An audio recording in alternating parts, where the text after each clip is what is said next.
کافرو، تم خدا سے کیوں کر منکر ہو سکتے ہو؟ جس حال میں کہ تم بے جان تھے تو اس نے تم کو جان بخشی، پھر وہی تم کو مارتا ہے، پھر وہی تم کو زندہ کرے گا، پھر تم اسی کی طرف لوٹ کر جاؤ گے۔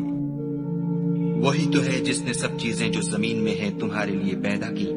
پھر آسمانوں کی طرف متوجہ ہوا تو ان کو ٹھیک ساتھ آسمان بنا دیا، اور وہ ہر چیز سے خبردار ہے۔ اور وہ وقت یاد کرنے کے قابل ہے جب تمہارے پروردگار نے فرشتوں سے فرمایا کہ میں زمین میں اپنا نائب بنانے والا ہوں۔ انہوں نے کہا، کیا تو اس میں ایسے شخص کو نائب بنانا چاہتا ہے جو خرابیاں کرے اور کشت و خون کرتا پھرے، اور ہم تیری تعریف کے ساتھ تسبیح و تقدیس کرتے رہتے ہیں؟ خدا نے فرمایا، میں وہ باتیں جانتا ہوں جو تم نہیں جانتے۔ اور اس نے آدم کو سب چیزوں کے نام سکھائے، پھر ان کو فرشتوں کے سامنے کیا اور فرمایا کہ اگر سچے ہو تو مجھے ان کے نام بتاؤ۔ انہوں نے کہا، تو پاک ہے، جتنا علم تو نے ہمیں بخشا ہے اس کے سوا ہمیں کچھ معلوم نہیں، بے شک تو دانا اور حکمت والا ہے۔ تب خدا نے آدم کو حکم دیا کہ آدم، تم ان کو ان چیزوں کے نام بتاؤ۔ جب انہوں نے ان کو ان کے نام بتائے تو فرشتوں سے فرمایا، کیوں میں نے تم سے نہیں کہا تھا کہ میں آسمانوں اور زمین کی سب پوشیدہ باتیں جانتا ہوں، اور جو تم ظاہر کرتے ہو اور جو پوشیدہ کرتے ہو سب مجھ کو معلوم ہے۔ اور جب ہم نے فرشتوں کو حکم دیا کہ آدم کے آگے سجدہ کرو تو وہ سب سجدے میں گر پڑے، مگر شیطان نے انکار کیا اور غرور میں آ کر کافر بن گیا۔ اور ہم نے کہا کہ اے آدم، تم اور تمہاری بیوی بہشت میں رہو، اور جہاں سے چاہو بے روک ٹوک کھاؤ پیو، لیکن اس درخت کے پاس نہ جانا، نہیں تو ظالموں میں داخل ہو جاؤ گے۔ پھر شیطان نے دونوں کو وہاں سے پھسلا دیا اور جس عیش و نشاط میں تھے اس سے ان کو نکلوا دیا۔ تب ہم نے حکم دیا کہ بہشت بری سے چلے جاؤ،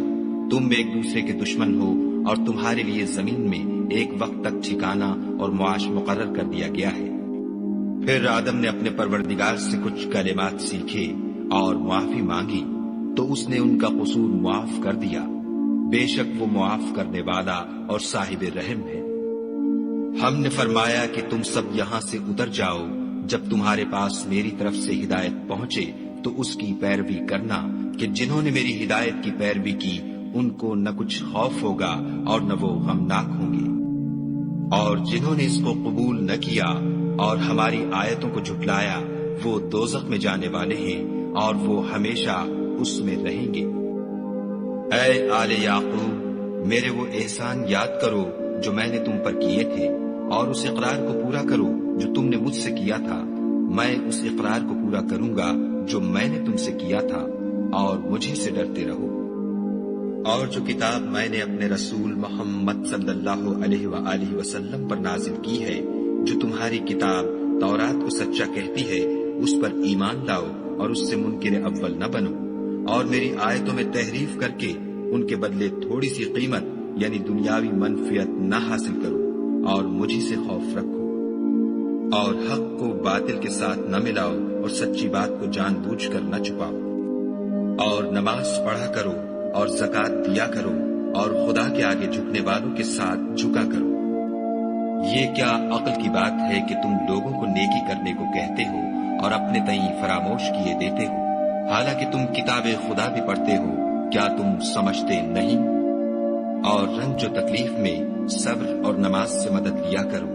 اور بے شک نماز گراں ہے مگر ان لوگوں پر گراں نہیں جو عجز کرنے والے ہیں، جو یقین کیے ہوئے ہیں کہ وہ اپنے پروردگار سے ملنے والے ہیں اور اس کی طرف لوٹ کر جانے والے ہیں۔ اے یعقوب کی اولاد، میرے وہ احسان یاد کرو جو میں نے تم پر کیے تھے، اور یہ کہ میں نے تم کو جہان کے لوگوں پر فضیلت بخشی تھی۔ اور اس دن سے ڈرو جب کوئی کسی کے کچھ بھی کام نہ آئے، اور نہ کسی کی سفارش منظور کی جائے، اور نہ کسی سے کسی طرح کا بدلہ قبول کیا جائے، اور نہ لوگ کسی اور طرح مدد حاصل کر سکیں۔ اور ہمارے ان احسانات کو یاد کرو جب ہم نے تم کو قوم فرعون سے مخلصی بخشی، وہ لوگ تم کو بڑا دکھ دیتے تھے، تمہارے بیٹوں کو تو قتل کر ڈالتے تھے اور بیٹیوں کو زندہ رہنے دیتے تھے، اور اس میں تمہارے پروردگار کی طرف سے بڑی سخت آزمائش تھی۔ اور جب ہم نے تمہارے لیے دریا کو پھاڑ دیا تو تم کو تو نجات دی، اور فرعون کی قوم کو غرق کر دیا اور تم دیکھ ہی تو رہے تھے۔